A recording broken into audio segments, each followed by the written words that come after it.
Hello, everybody. I apologize for the wait. I'm still waiting on Dr. Price, actually. He's still having technical difficulties.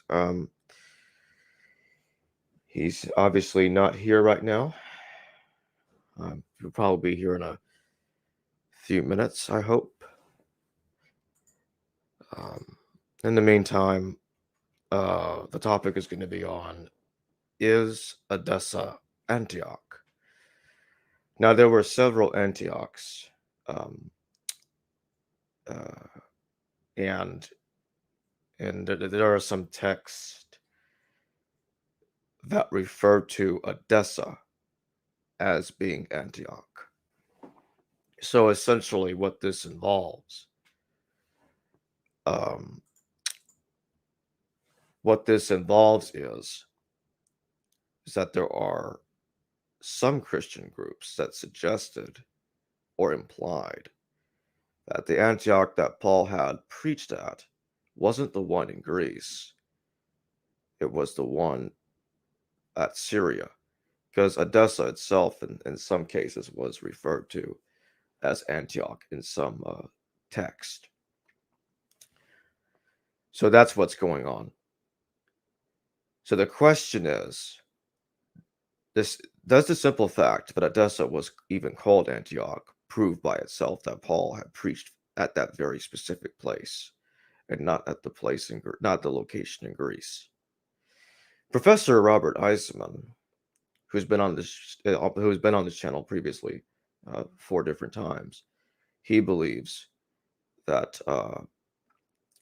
the Antioch Edessa is the Edessa that is the Antioch that Paul had preached. What kind of evidence is there other than Edessa being referred to as Antioch that it is the same Antioch that Paul preached? Well, the argument goes like this. Yeah, actually, I think I might have misremembered slightly. Yeah, Antioch is no. Yeah, there are several Antiochs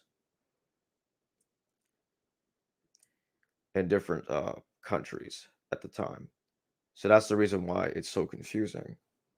And these Antiochs were often overlapped in the early Christian literature. So it's kind of a mess to sort through.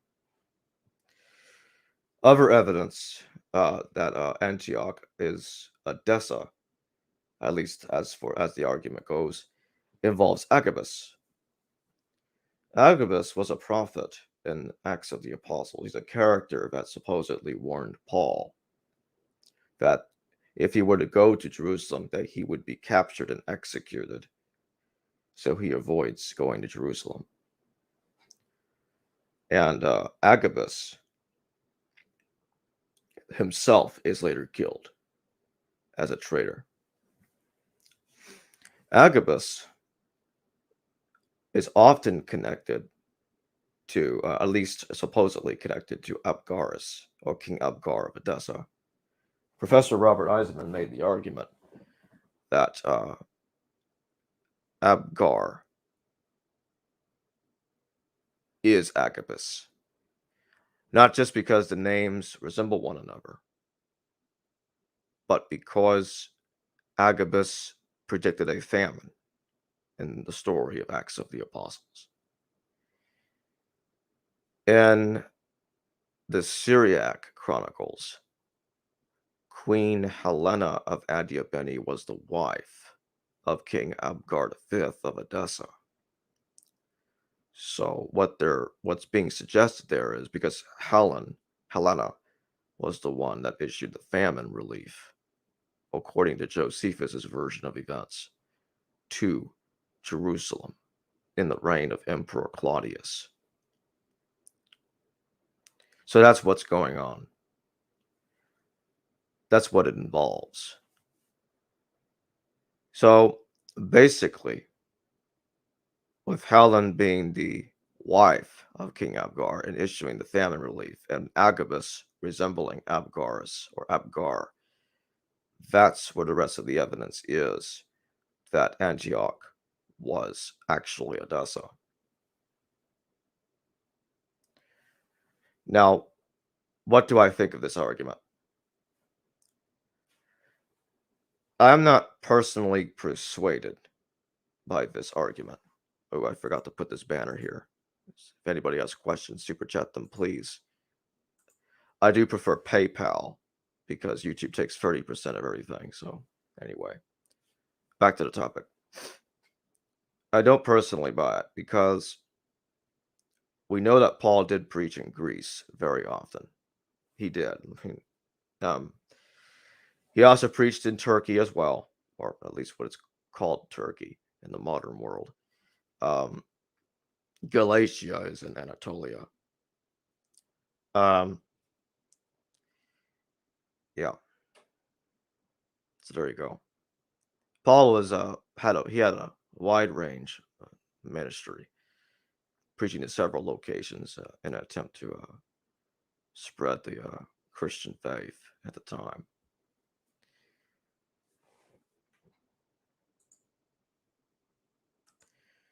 Does anybody have any questions? Doesn't look like anybody has any questions so far.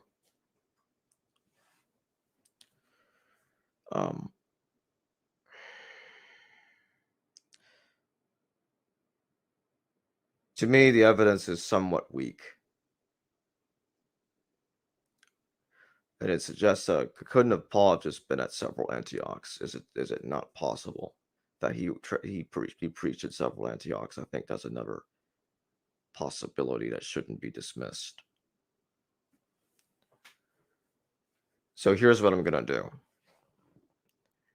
I'm gonna do something I don't really do very often. I don't even remember if I've ever done this before, but I'm going to go off camera for a moment and a break to find out what's going on with Dr. Price. So give me one moment.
Okay, I'm back.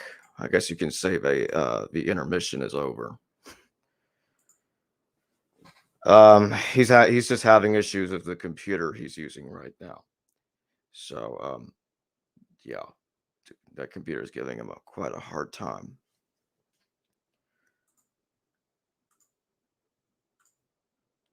He's going to attempt to join this stream via his phone because StreamYard does work on the iPhone, so we should be able to work around this difficulty.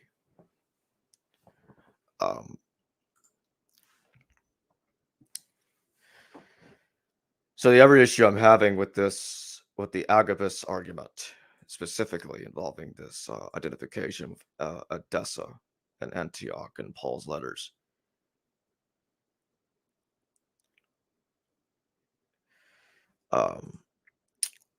Agabus was not a king. He was a mere prophet. So to equate him with someone that was king has got to be a mistake. That makes no sense to me.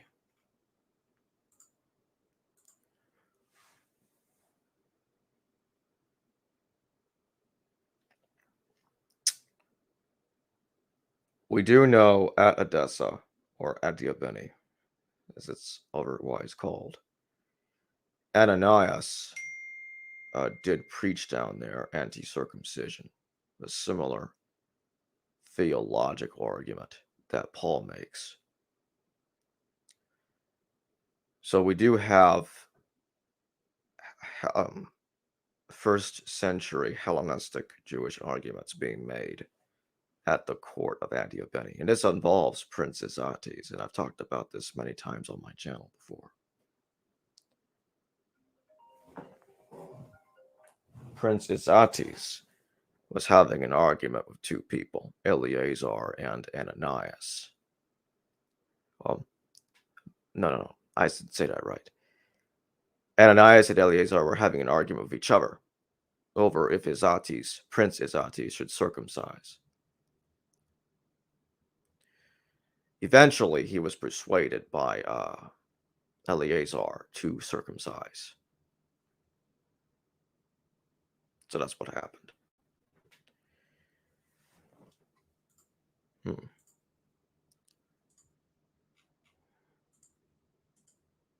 Looks like there are no super chats so far.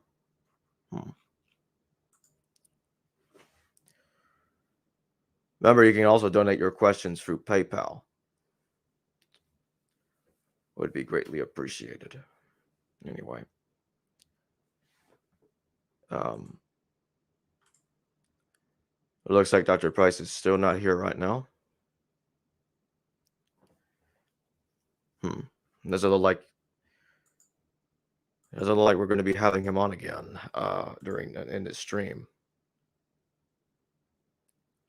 He was in here earlier, so I said that, but the devices weren't connected, so I couldn't add him to the stream. His devices wasn't properly connected. Okay, I have to. I gotta go back. Another intermission. Give me a minute.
Okay, so Dr. Price is finally here.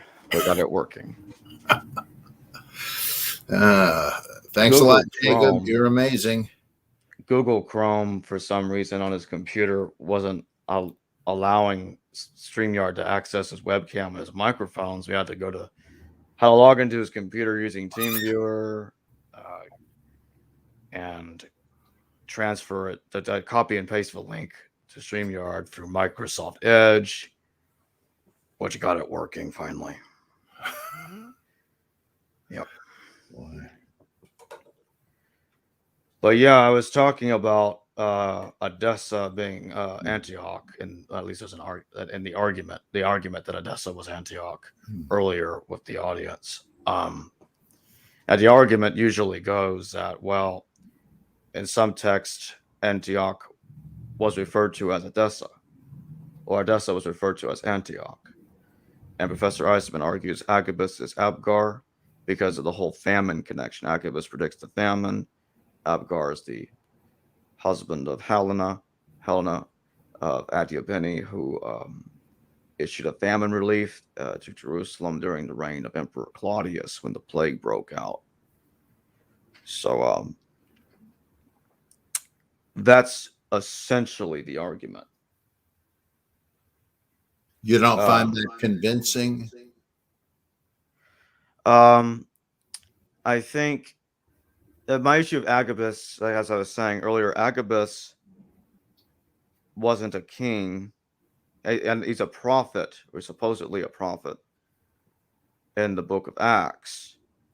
And I do think that at most, I am convinced that Paul did preach at Edessa, given the anti-circumcision preaching of Ananias at Edessa. That's for sure.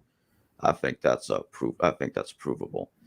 I don't currently think Agabus was the king Avgar. What I tend to think instead, I think the names are similar enough where it does make me think he was at the very least related to Avgar. So I think he's a kinsman. I'm not convinced he's the king himself. I will go as far as saying I think it's possible that sometimes it could be that Antioch sometimes is Edessa and sometimes it isn't, because we know that Paul preaches in Anatolia, and Antioch on the Orontes. The other Antioch is near Anatolia, so it's possible to me he was preaching at both places, and sometimes the two Antiochs would overlap each other, like they would get confused in early Christian texts. Well, with Agabus, he's like I don't know that he has to correspond to the actual king, that the king took that role, because he's kind of half fictitious in Acts, because in what is chapter 20, when Paul goes to Jerusalem, Luke seems to, or the source he used, seems to set up the prophesying virgin daughters of Philip as the ones who were about to say that Paul mustn't go to Jerusalem because of the danger to his life. But as soon as they're introduced, that's it. Nothing happens. But suddenly Agabus is there as if he was flown in for the occasion, and he's given the prophecy. So it seems to me that he may have nonetheless decided to make, he got the idea for Agabus from Agbar or Abgar, and so that he's playing kind of fast and loose in the same way that he does with the Ethiopian eunuch story, which seems to be part of the same, based on the same historical complex that Helena would have needed to get the grain from Egypt, and so it's all somewhat rewritten. Plus the fact that now I don't know how this figures into it, but I have this pet theory that in the Gospel of John, where some Greeks, it says, came up to Philip and said, "We'd like to see Jesus," and Philip tells Jesus that, but Jesus doesn't seem to reply to it. And slightly later, when he says, "I'm going where you can't follow," his detractors say, where's he talking about? Is he going to go among the diaspora to preach to the Greeks there? I have this hunch that this is already a reference to the same legend of Avgar sending the letter to Jesus saying, "I hear things are getting hot for you there. Why don't you come to my kingdom? You'll be safe." And he says, "Well, I can't. I have to fulfill my destiny, but don't worry, I will send somebody to heal you." And that sounds to me like, why are those Greeks there? Why, and John, why do they want to see Jesus? Well, my guess is they're trying to deliver the message, and that this is why the Pharisees or whoever say, "Is he going to go among the diaspora?" That's where he was invited to go. Now, I know you can't prove that, but that seems to me to be yet another piece of the original puzzle of Helena and Avgar and the famine and Abgarus and all of that. It could be that the doctrine of Addai was copying the Gospel of John to create the story. I'm trying to remember someone that made an argument that the doctrine of Addai is an older forgery. It's not a 4th century forgery, but a 3rd century forgery. Can't remember the person's name right now. I'm trying to find it.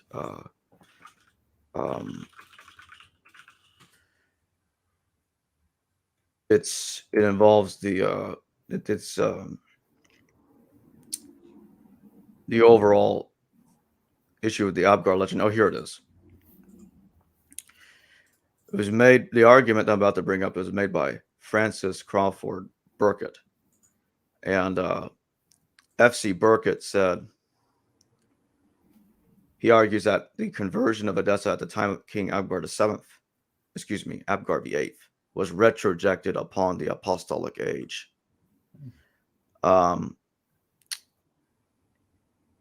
Basically,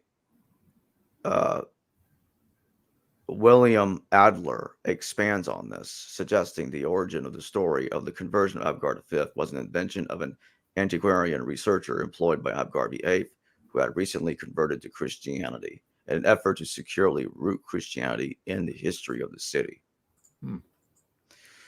When I did research Avgar VIII, he did indeed convert to Christianity. It's a very similar story to Avgar V's conversion to Christianity, and this one happened in the 3rd century AD, early 3rd century AD. So I was like, okay, could this be when Labubna, the author of the supposed author of the doctrine, wrote his work? Was he trying to retroject the 8th's conversion to the 5th and claim that Avgar V was the one that converted when it was really about the 8th? It seems like a solid argument to me. I used to think that the doctrine of Addai was likely forged in the 4th century AD, but after reading that, it would make more sense. It would make more sense if it was forged earlier when the conversion actually happened, because it fits the context of the date. Yeah, that makes sense.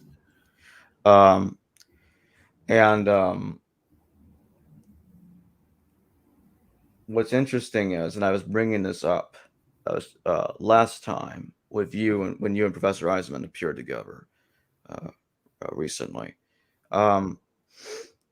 Moses of Corinth and other Armenian or Syriac historians talk about the death of the disciple Annie, or the apostle Annie, not Annie, sorry, Addie, at the hands of somebody called Hanan. And what's interesting is that his death occurred in the late 1st century AD. And in the late 1st century AD, there were persecutions being carried out by those like Emperor Domitian. It's like Hanan, he reigned around the same time as King Manu VI, who Josephus refers to as Monobazes II. And he seems to be reigning simultaneously with this person. And he kills Adi because Adi wanted to preach Christ in Edessa, and Hanan wanted none to do with that. He wanted Adi to be a servant, and he wanted to maintain paganism. He wanted to, and when Adi refused, it says you have to accept Christ, or I'm not doing a thing for you. He has him killed. Huh. And it looks like I suspect that's connected to the Domitianic persecution, because this was happening around the same time as Domitian persecuting the Christians, and it looks like Edessa was in league with Domitian to do that. And that's what's going on there. Are we sure there was a Domitianic persecution? I always assumed there was, but then I began to read how people said, well, there's really no solid evidence for it. Well, I think there was, because Epaphroditus, who Professor Eisman, I think, securely identifies him as the same Epaphroditus that Paul mentions was executed by the order of Domitian in 96 AD. There are very late legends of Josephus fleeing Rome in the AD 90s. And then there's also the letter of First Clement, whether it's authentic or not, puts a late date on Paul's death, almost at the end of the 1st century, around the same time Epaphroditus gets killed. So when I look at that and I look at all the evidence, I'm like, it looks like there really was some kind of Christian persecution. Even if you don't want to say it was specifically against Christians, it certainly involved Christians at the very least to an extent. So there was some kind of persecution. I don't see how one could avoid that. Well, also, he's supposed to have imprisoned Apollonius of Tyana, if he existed. Yeah, that's the interesting part there too. Apollonius was imprisoned. And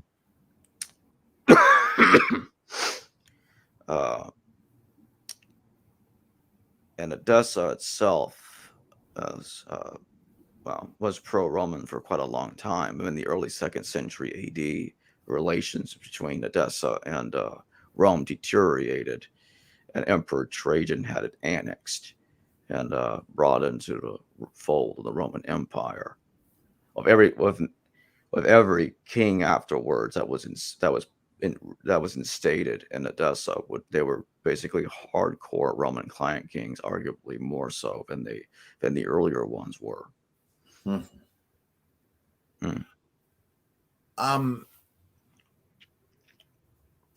Something else occurs to me about the possibility of getting the matter of who was the king, who was the queen, which one we talking about, that there were various Avgars, and so which one was it? There's something similar in the story of the Ethiopian eunuch, which also, as I say, is connected with Queen Helena and the famine relief and all of that, that she has been replaced in Acts by Candace, the queen of the Ethiopians, but there weren't any queens at that time, in fact. But the equivalent was a woman, any woman called Candic. And it wasn't a name, it was a title.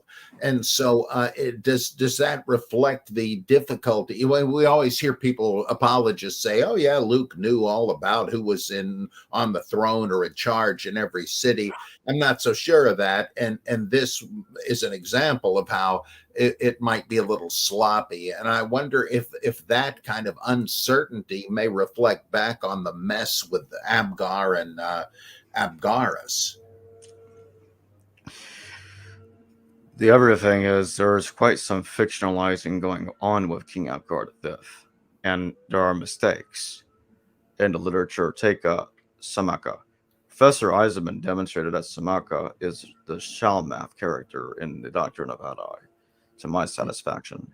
I think he forgot that he made that argument, but I mean, he does make the argument, and I think it's in James, the brother of Jesus.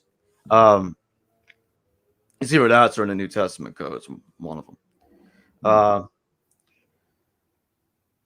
In Josephus, Samaka was the wife of Izates, but in the Doctrine of Adai, she's the wife of Avgar.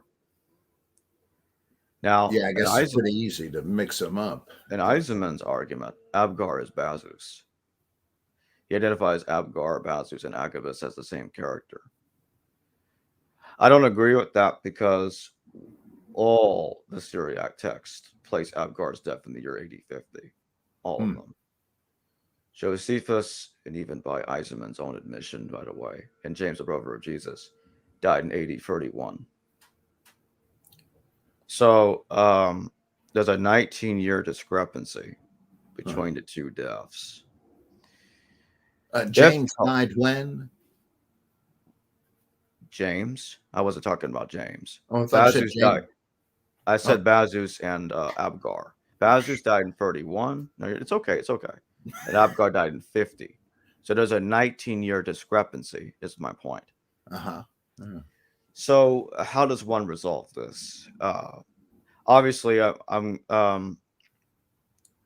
can't die twice, so it doesn't look like they were originally the same person.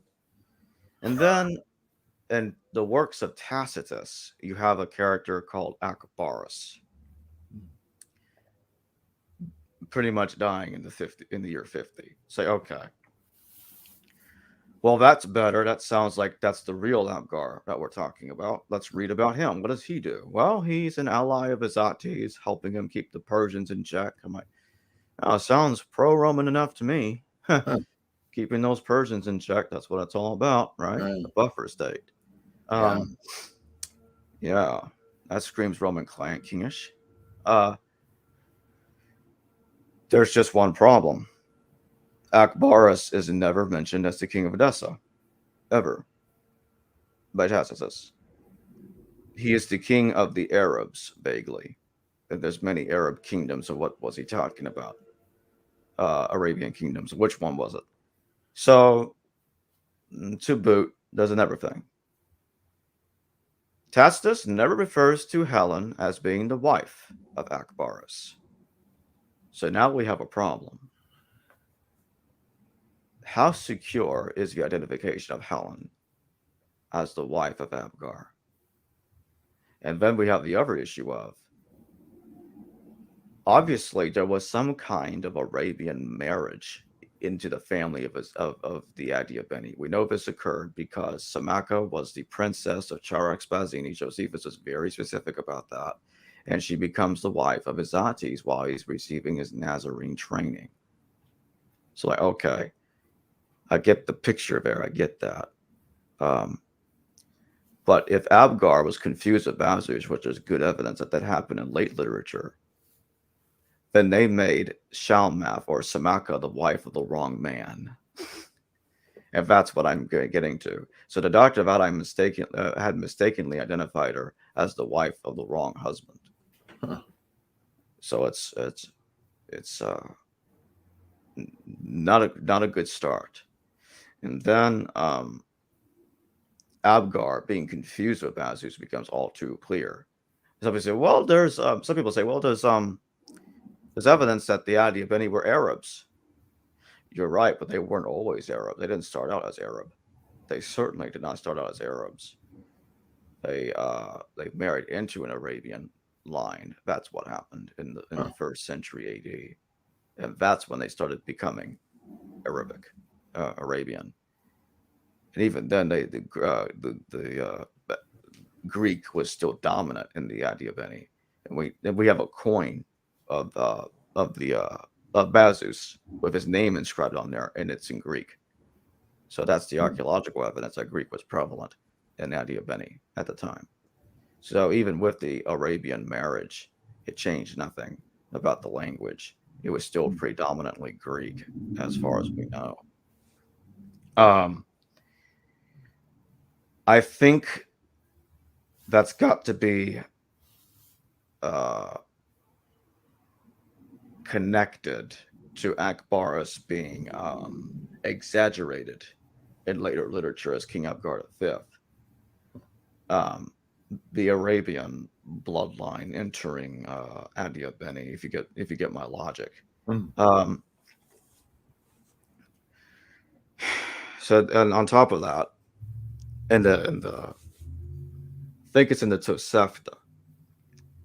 The Tosefta says that Monobasis was the one that gave the famine relief, not Helena, completely contradicting Josephus' account.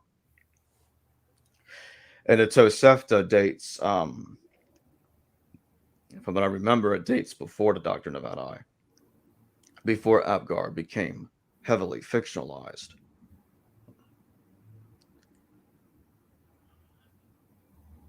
But Luke could be, whoever the author of Acts was, could be using Josephus there as he does elsewhere.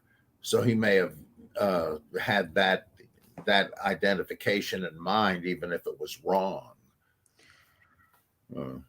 That's pretty much what I think already. Yeah, that's a lot of. So we have a lot of characters getting confused with one another, and that's what's going on here. In Izates, the son of Bazus was called the only begotten son. Ooh. Which is a similar verse somewhere in John's Gospel. Yeah. So that could be. I mean, that could be because John was copying Josephus, and that's where he got the idea from. It looks that way to me. It looks oddly specific and unique to John and Josephus. I'm like, okay, it looks like it's unique enough for me to say John was copying Josephus there. What's interesting is, as we both know, scholars already date Luke and John after Josephus. I think they should go further and say Mark and Matthew do yes. too. Oh yeah. Because as over the last few months, I've become heavily persuaded by also Marcion priority, or as I like to call it sometimes, the Lord's priority, because I'm not so sure Marcion. Because I'm not so sure Marcion actually wrote it.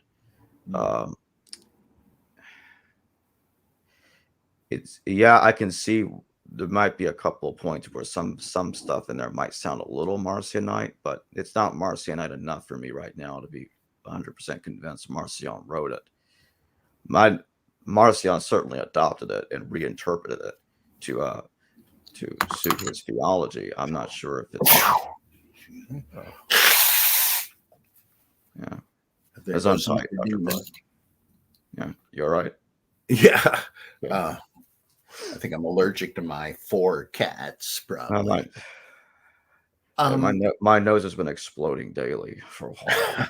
It's been a mess. Go ahead. Does Eisenman actually equate Ananias, who preached that circumcision wasn't necessary, with Paul and Eleazar, his with Peter or James or somebody? Or does he just say it's the same sort of a thing? It's been so long since I've heard some people claim that Eisenman said that Paul was Ananias.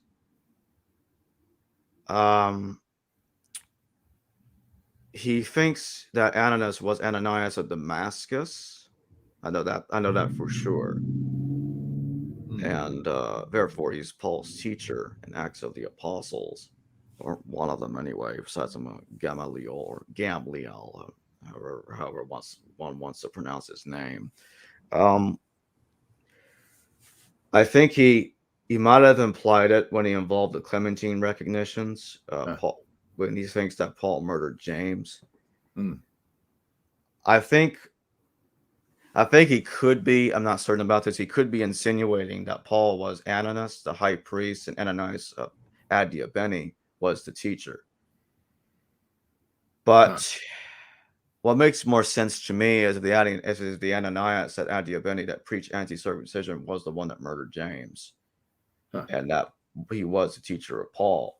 And what happened is in the recognitions of Clement, Titus Flavius Clemens of Alexandria, who I think wrote the Pseudo-Clementine recognitions around 200 AD, give or take a few years. He thinks Paul was attempting to murder James, and it sounds like he confused Ananias with Paul, which dovetails with Paul being like junior or small, tiny Ananias. That's what it looks like to me.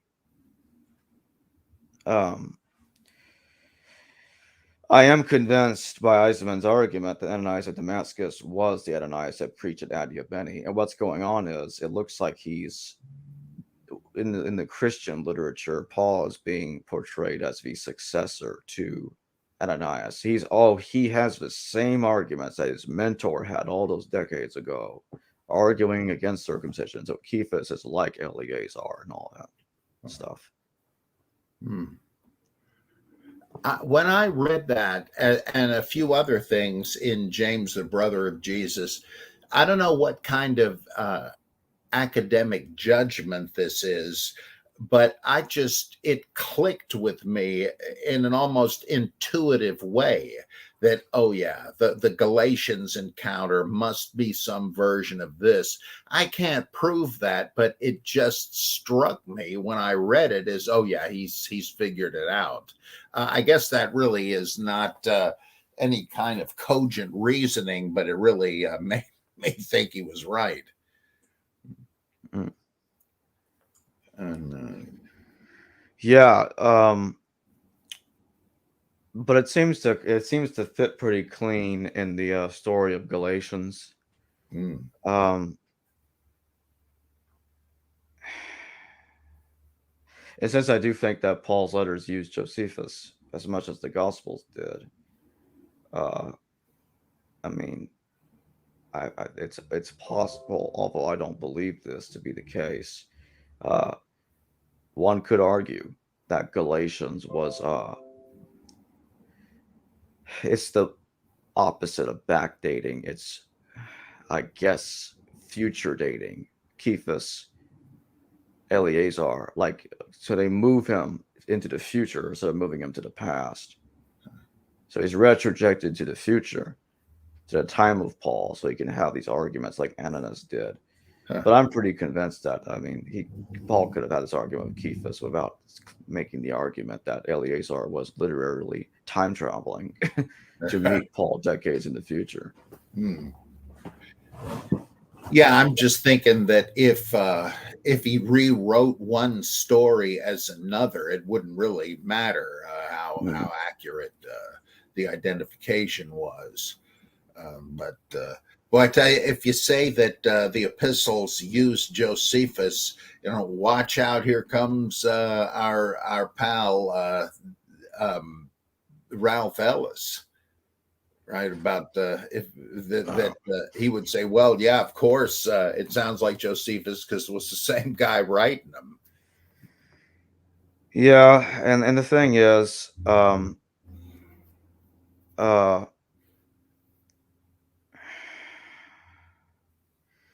yeah, I guess now that you brought up Ralph, I guess I'll bring up this point. One thing that I was a huge critic of Ralph in the past. Although I do not wish to be as critical as I used to be, but the thing is, yeah, I just can't buy just as how you feel now. I cannot buy that Paul was Josephus. It makes absolutely no sense to me. It's one thing to say Paul used Josephus, which I think took place. Another to say he wrote the letters. I mean, even if one believes William Winston that Josephus was a Christian, Josephus's language is different enough from Paul's letters. He couldn't have written them anyway. Whether he was a Christian, I think so. I think you're right. Whether he was a Christian or not doesn't matter in this case. I do not buy that he could have written the letters. It makes no sense. And the thing is, I'm pretty sure that there's stuff in Paul's letters that shows certain things that took place that uh, that took place after Josephus died. Huh. So unless you're saying he rose from the dead, does he? Let me give an example. Does he know about Domitian's persecution of the philosophers? He never talks about it in his work ever. Josephus doesn't talk about the persecution of the Christians in the mid 80s. Now, the word Domitian did have separate persecutions of philosophers while Josephus was alive in the 80s and even in the early 90s. But Josephus wasn't concerned enough, and Domitian ramped up his persecution in the mid 90s so much that almost everybody was talking about it. The exile of the philosophers from Rome, the trial of Apollonius of Tyana. So I'm like, and also here's the big one: the death of Epaphroditus. When he dedicated his antiquities to Epaphroditus, I imagine he would have said the guy was dead. If he had really lived up to 96 AD to find out that his friend got killed by the order of Domitian, I'm sure he would have had a lot of very nice things to say about that. But he never did, which is what makes me suspect he was either dead by 94 or at the latest 95. I can't go another inch further than that. And Clement's letter, if he wrote it or not, it says some things there. I'm convinced a Christian couldn't have made up, like Paul's death in 96 AD. And it says he was executed too. I'm like, was he killed next to Epaphroditus? Sure, sounds like it to me. And Clement in the letter, I mean not the letter. It got in Roman historians like Tacitus, Cassius Dio, one of them, says Clement was alive just for a little bit, and then he got killed in January of 96 AD. It's like, oh, it looks like he outlived Paul for a few days. What is it in First Clement that implies Paul's death in the 90s? So what I think does that is when the author makes mention that Paul had departed the earth. It's the way that he worded it. He departed the earth. I'm like, would someone say that the boat has departed the harbor as if it happened 30 years ago? Or are they going to say, oh, it just departed. You missed the boat. So the way it's worded sounds like to me it's talking about the 90s. It also makes mention that a second wrath of God had befallen the church, a persecution of some kind. And they said that there was one that was much earlier, which probably refers to the Nero's so-called persecution of the Christians in Tacitus. So it looks like Clement is making reference to the second, or First Clement is making a reference to the second persecution, the Messianic persecution, which I think is more historical than the earlier one, which the original persecution in the 60s seems to look like it's talking about Christians, the followers of the Crestus that instigated the assault. And some people, I know scholars say it happened in 49 AD, but I think there's some scholars that say it happened in 50. I think the year 50 is more supported by the evidence because there's an ancient chronicler, Paulus Orosius, and I'm ironically talking about Paul. This guy's called Paul too. Paulus Orosius wrote, the disturbance of Crestus took place in the 9th year of Claudius, and since Claudius became emperor in 41, it has to mean it's the year 50 that we're talking about. So in 50, this Jewish leader called Crestus, and there are some scholars that argue that's Jesus Christ. Yeah. I mean, but I've said this before, I'll say it again, if that's Jesus Christ, then what you just did was pretty sure you just made Jesus survive the crucifixion. Yeah. I did say this, and I'll say it again.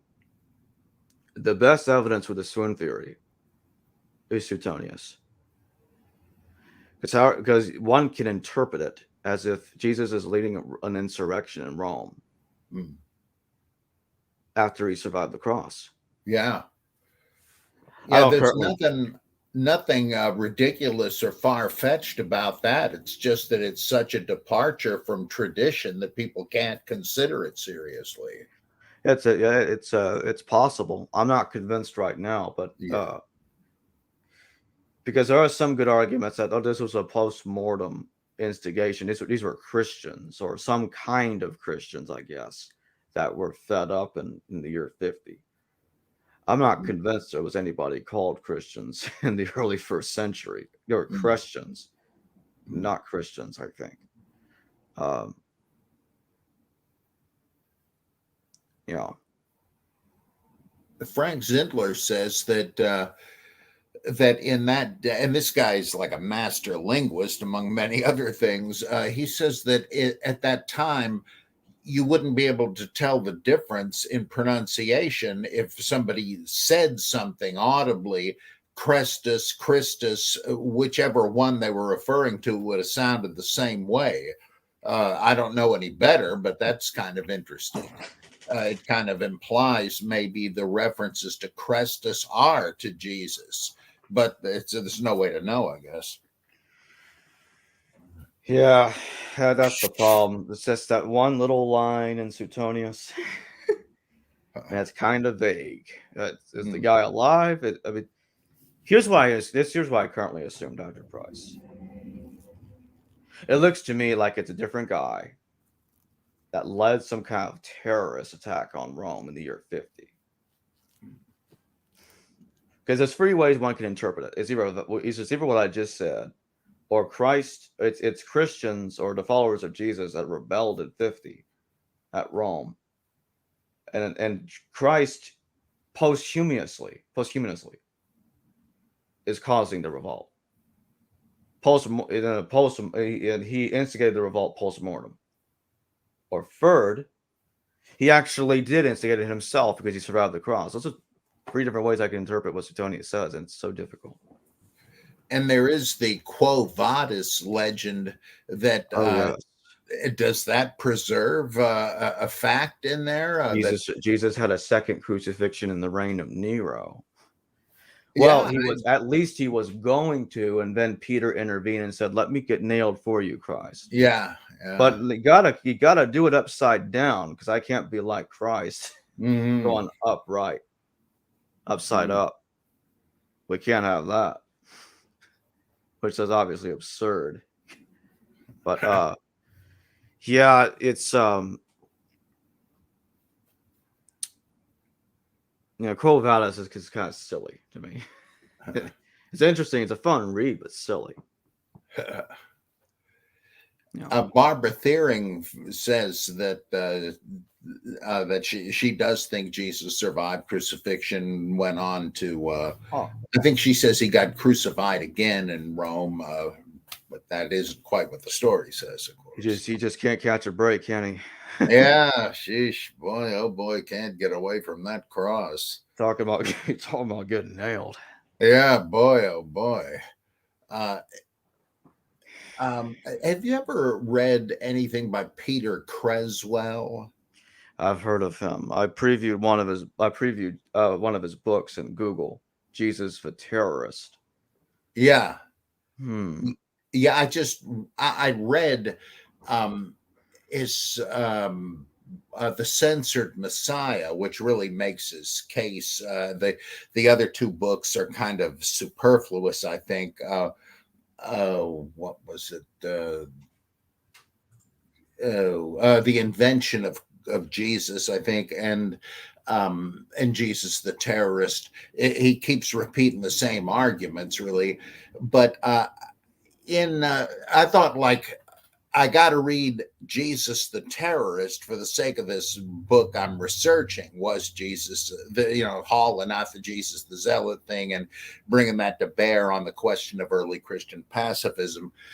Well, I thought this guy's got to have arguments for that, but it's all a cheat unless I missed something. He's just saying, well, there were zealots and they were kind of related to whatever messianic movement Jesus was involved in, but he was really preaching a kingdom of heaven on earth. And he gets this right out of Crossan. And so he says that some of Jesus' disciples, Simon the Zealot, Judas the Zealot in some manuscripts, Simon Bar Jonah, et cetera, that these guys, yeah, they were violent, sword-bearing zealots, but Jesus wasn't.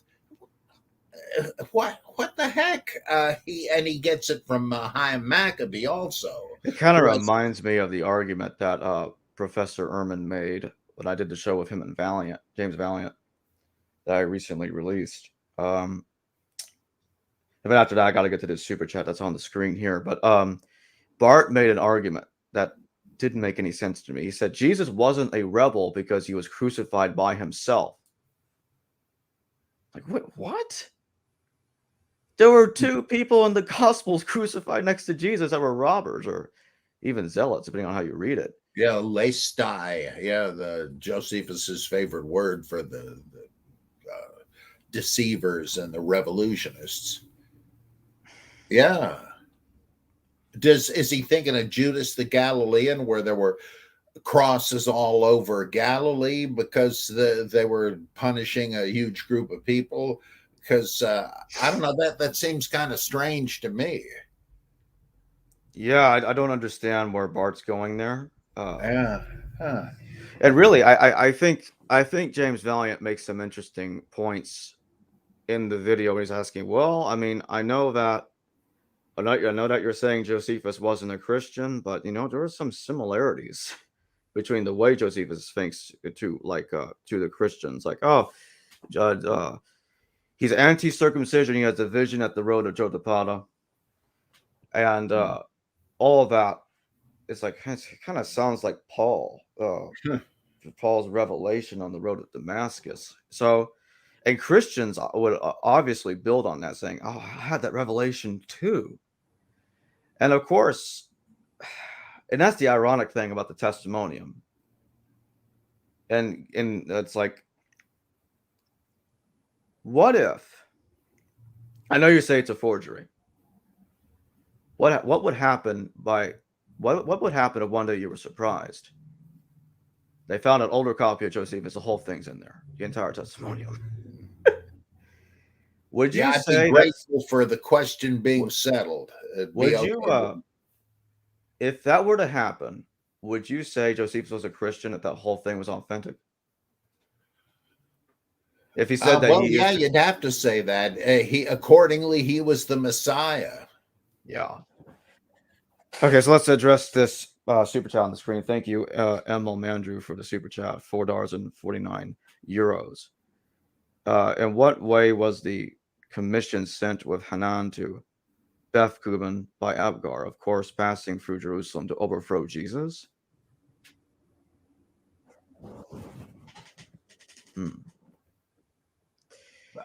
Well, I guess I can answer this one. Hanan wasn't trying to overthrow Jesus. The doctrine of Addai was suggesting that Hanan was a courier for Avgar to transfer letters. But in Josephus, there's a Hanan character that obviously murders James. And in Moses of Corinth, Hanan was the king of Edessa, or Ananan, as he calls him. And I'm kind of glad that academics are getting into Edessa. And it's really happening because of Eisenman. Eisenman's pointing, you guys got to talk about Edessa. These guys are involved.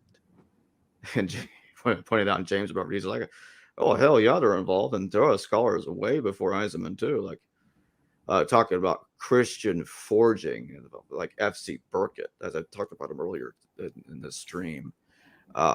Forgeries centered around Edessa. There's so much going on in Edessa. And Edessa, what's interesting about them is they had a Philonic belief system. It was somewhat similar to the Fall of Alexandria. The Bereshit Rabbah talks about how they believe that treasures were stored in heaven, and it's very similar to the gospel. Jesus making a similar argument that the riches are in heaven, not on earth. Like, man, that's really similar. And he can tie it all in together when you realize that the Edessans were Roman client kings. So there's a lot of Hellenism and Judaism interacting, including anti-circumcision movements.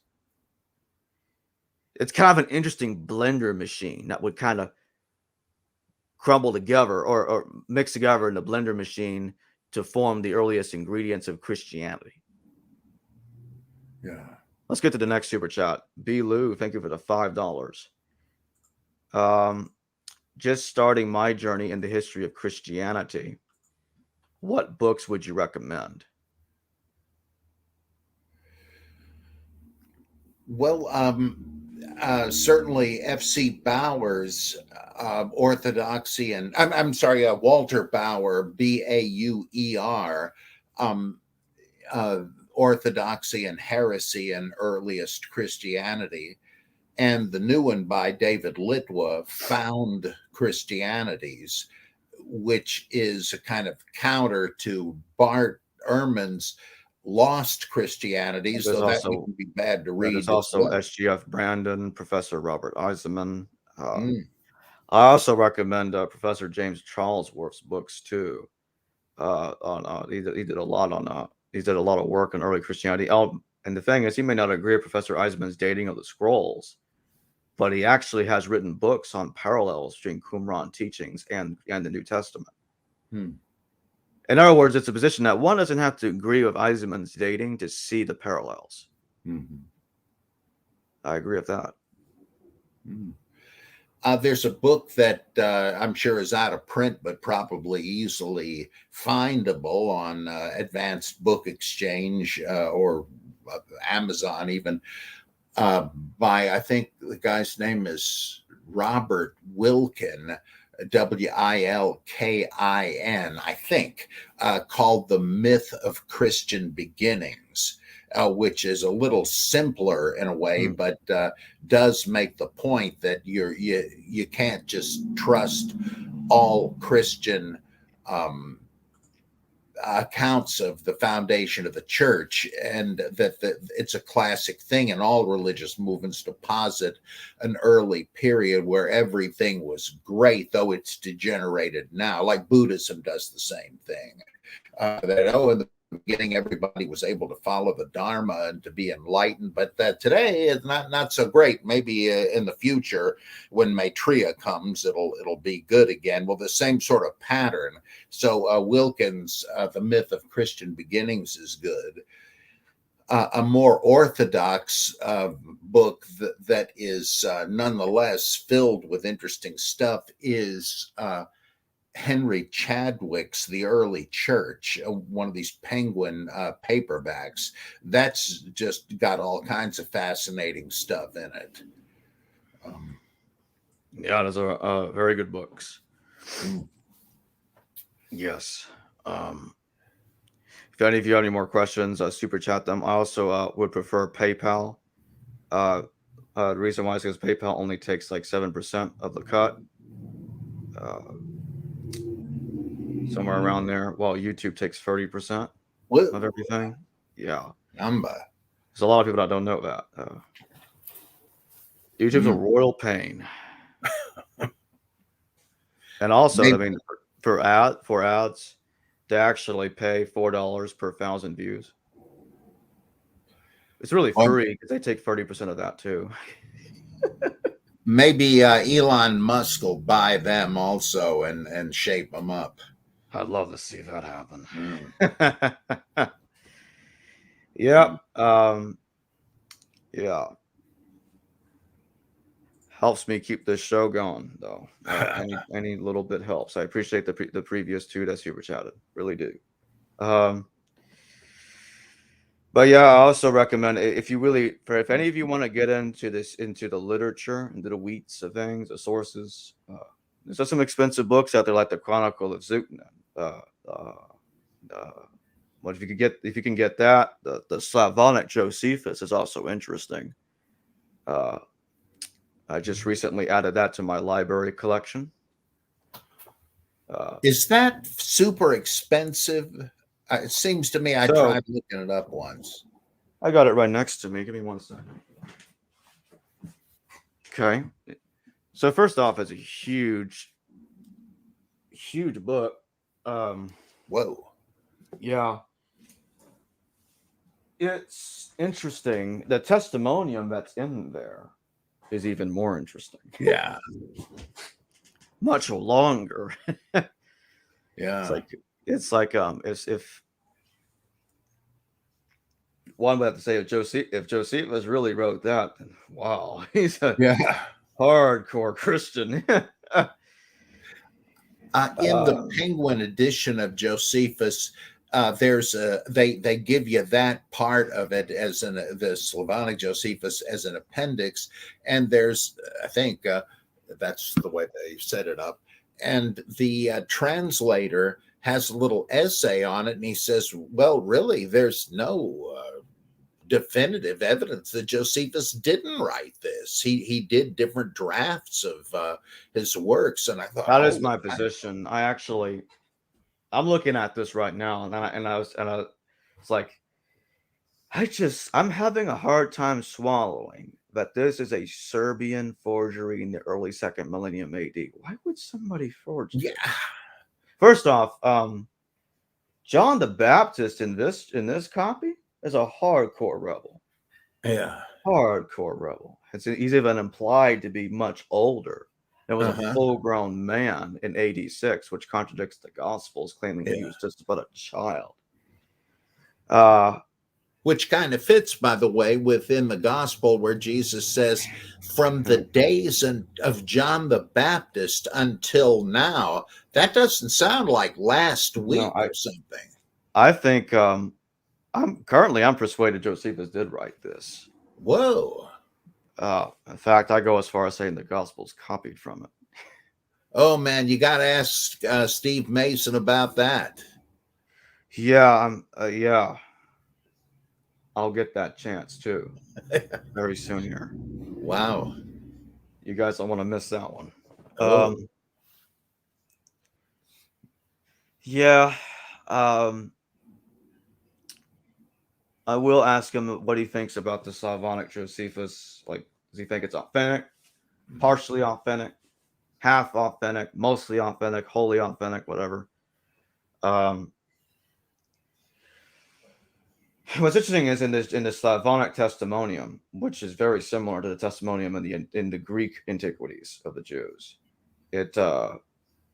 Josephus sounds like he's dodging Jesus being a rebel. In his testimonium, the Jews believe that Jesus is a rebel coming to save them from the Romans.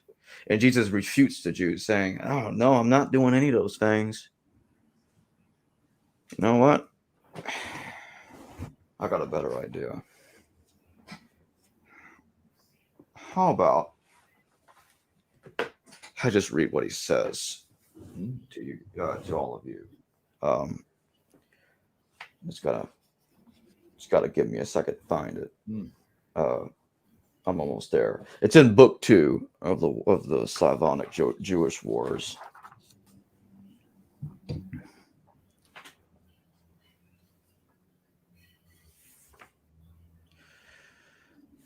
Oh, you just talked about the Egyptian there. He mentions him around the time that he talks about John the Baptist, because John the Baptist is in here too.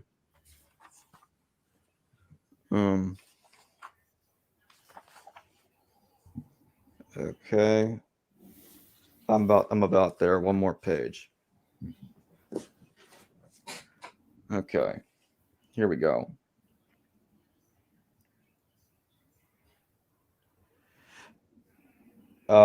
He says, at that time there appeared a man, if it is proper to call him a man, whose nature and form were human, but whose appearance was more than human, and whose deeds were divine. And he worked wonderful and powerful miracles. Therefore, it is impossible for him. I'm sorry. He said, therefore, it is impossible for me to call him a man. Then again, in view of his common nature, they shall not call him an angel either. And everything, whatever he did by some unseen power, by word and command. Some said of him, our first lawgiver, has risen from the dead, and has been demonstrating many cures and skills. Others thought that he was sent from God, but he was much opposed to the law and did not observe the Sabbath according to the ancestral custom, yet did nothing dirty, unclean, nor with the use of hands, but worked everything by word only. And many of the people followed and listened to his teachings, and many souls were around, thinking that by him the Jewish tribes would free themselves from the hands of the Romans. But it was his habit ever to remain in front of the city on the Mount of Olives. And there he also freely gave cures to people, and there 150 servants and a multitude of people joined him, seeing his power and how by word he did everything he wished. They bade him enter the city, kill the Roman troops, and Pilate and reign over these, but he did not care to do so. Later, when news of this came to the Jewish leaders, they assembled to the chief priests and said, "We are powerless and too weak to oppose the Romans like a slackened bow. Let us go and inform Pilate what we have heard, and we shall be free of anxiety. If at some time he shall hear of this from others, we shall be deprived of our property, ourselves slaughtered, and our children exiled." And they went and informed Pilate, and he sent and killed many of the people and brought in that wonder worker. After inquiring about him, Pilate understood that he was a doer of good, not of evil, and not a rebel, nor one desirous of kingship, and he released him. For he had cured his wife who was dying, and he went to the usual places and performed his usual deeds. And once again, as more people gathered around him, he became more renowned for his works more than all others. Again, the lawyers were struck with envy against him, and they gave 30 talents to Pilate that they should kill him, and he took it and gave them liberty to carry out their wishes themselves, and they sought out a suitable time to kill him, for they had given Pilate 30 talents earlier that he should give Jesus up to them. And they crucified him against the ancestral law, and they greatly reviled him. And then the Jews raised a second disturbance, for Pilate had taken the holy treasure called the Corban and spent it on the building of water pipes, wishing to bring Jordan water from 400 states away. Yeah.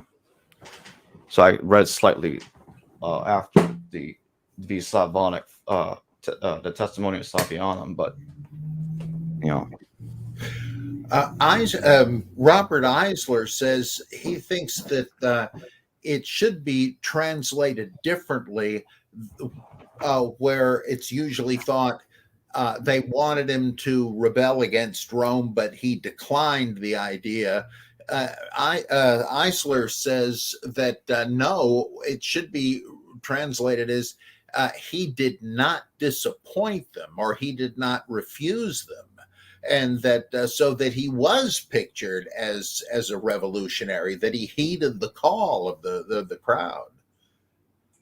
Yeah, I think that I think it makes sense to me. And I mean, the savant Josephus, it's insinuating he really was a rebel, and what's going on there is somebody's dodging him being a rebel. Huh.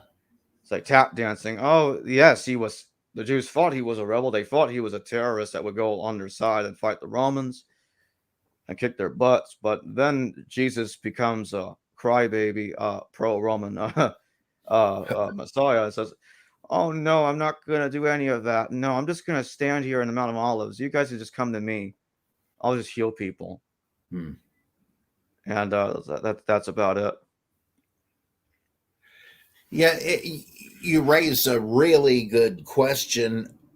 What could possibly be the Sitzum Laban of this if it wasn't by Josephus? They usually say, well, it came from a Judaizing movement in Russia at the time.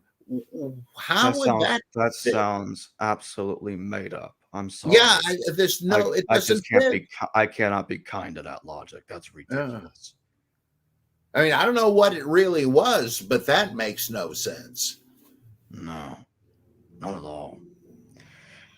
Oh, by the way, if anybody is curious if Adiabeni is mentioned in the Slavonic Josephus, yes, the Adiabeni family are in there. And in Jewish War 664, Emperor Vespasian still gives Isatis his personal security. So they're just as pro-Roman in there as they're in the Greek-Jewish wars. Wow. Sorry if that disappoints anybody in particular. Yeah. Does anyone else have any more super chat questions? Now is the time. So I think we talked about all that we can talk about in this stream.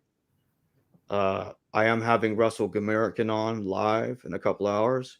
Ooh. We're going to be discussing Plato and the creation of the Hebrew Bible. Y'all don't want to miss that. It's going to be at 6 p.m. Central Time. And super chat questions will be taken as well. I mean, well, it's always taken in any stream. But yeah, I don't have a problem with Josephus being the author of anything that's in that book. I don't see the issue. I just personally don't see the problem. Obviously, though, there might be some people might have a problem with it because, I mean, the Testimonium Slavianum is authentic. Well, then I guess he was a Christian after all. some kind of Christian. Boy. Yeah. And it's what's I want to go back on Ralph earlier for a minute. Here's what confuses me about what he says about Paul. One of the things he's confusing me. If you're saying that this man was Paul, I just can't imagine how someone can believe that Paul is Josephus, but believe the Testimonium is a complete forgery at the same time. It's just if he's a Christian, and there's no problem with him writing that. If that's Paul, what's the problem? Yeah. Why are we saying what's the point of saying that's a forgery if that man's Paul? Well, there are the usual arguments that it seems to interrupt the context. It doesn't have the same structure as the adjacent pilot. Let me ask you this, Dr. Price, because this has been bothering me lately. So most of the argument for the grammar not fitting comes from the idea that the Testimonium was copied from the Emmaus narrative in Luke and inserted into Josephus. Hold on a minute. Luke used Josephus. Now you're telling me somebody used Luke to interpolate Josephus while using Josephus at the same time? Well, I was like, does this happen? And when people are copying each other in the modern world? Okay, so let me copy this document, and then I'll copy that document and use it to interpolate the original document. Like, what? That sounds like, forgive me. That to me sounds just a little circular. You want to tell me that Luke copied Josephus, and then somebody used Luke to interpolate Josephus? When I for a while I didn't even notice that's what was going on, and then I realized it just occurred to me that Luke is using Josephus, and you're also telling me that Luke was used to interpolate Josephus. Well, you could say that it wasn't in Josephus originally, and Luke created that passage in chapter 24 of Luke, and that then some Christian decided, well, really, that's important information. If it ought to be in Josephus, let's add it. It kind of like how Paul doesn't mention anything about the earthly life of Jesus, he has no resurrection narrative. And I think somebody interpolated into Paul the implicit story of the 500 brethren, which you find in closer to its original form in the Gospel of Nicodemus. So it could possibly have happened, or like that. In what is it, Codex Babiensis or something, you have the spear thrust on the cross from John that's been inserted here, and maybe they thought, this must have been in here. It's so important. I guess somebody left it out. I better fix that. It's possible that you have that kind of strange patchwork, but I don't know. I feel like Luke using Josephus and Luke being used to interpolate Josephus might be somewhat self-defeating. And then the thing is, I'm persuaded that the argument about the James passage must having a previous passage to explain Christ more thoroughly insinuates there was a testimonium. Because what's weird to me is when you get to Jerome, It's only when you get to Jerome that the testimonium starts getting modified. And he starts making out Josephus to be apparently skeptical. And Jerome has two different testimonies. He's got one where Josephus is clearly a Christian, another one where he's not, and he's skeptical about Jesus being the Messiah. Wow. Which I find that to be really strange. It almost sounds like the other way about is going on with me.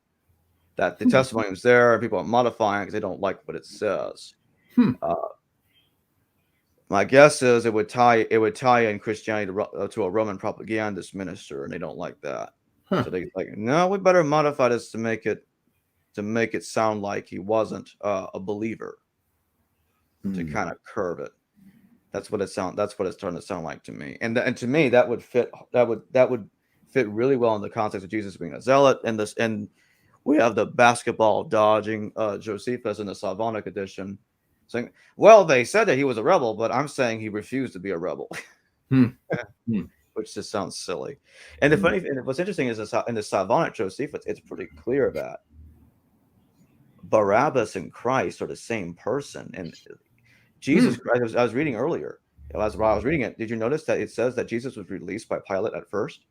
And then he's recaptured again later. And yeah, I'm like, wait a minute, now is this Barabbas and Christ were originally the same person? Wow. Then you're telling me Jesus was indeed a terrorist. He was that troublemaker that Pilate let go at the demand of the crowd. Why let him go or not is another matter. But it's still the fact that he's associated that way and described that way. That's a way of assessing Matthew also, to say that he's been split into two characters, the good Jesus and the bad one, which is just what Acts does with Simon Magus and Paul, in my view, that they were originally the same guy, but they were trying to rehabilitate Paul, so they dumped all the negative stuff about Simon onto a separate character. But originally they were the same, and that could be the same thing here exactly. That Jesus the revolutionary, oh yeah, there was one, but that was Jesus Barabbas, not our guy.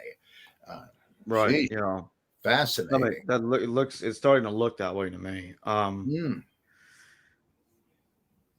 Well, Dr. Price, appreciate you for joining me once again.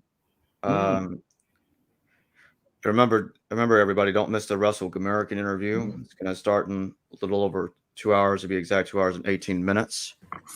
So watch out for that. Okay, I'm going to play the outro now. Hello, viewers. Thanks for watching the video from the History Valley YouTube channel. Please don't forget to subscribe and hit the notification bell. And if any of you wish to further support this channel, please consider checking out this channel's Patreon page and becoming a patron, and or donate through PayPal or through Super Chat during a live stream. Thank you.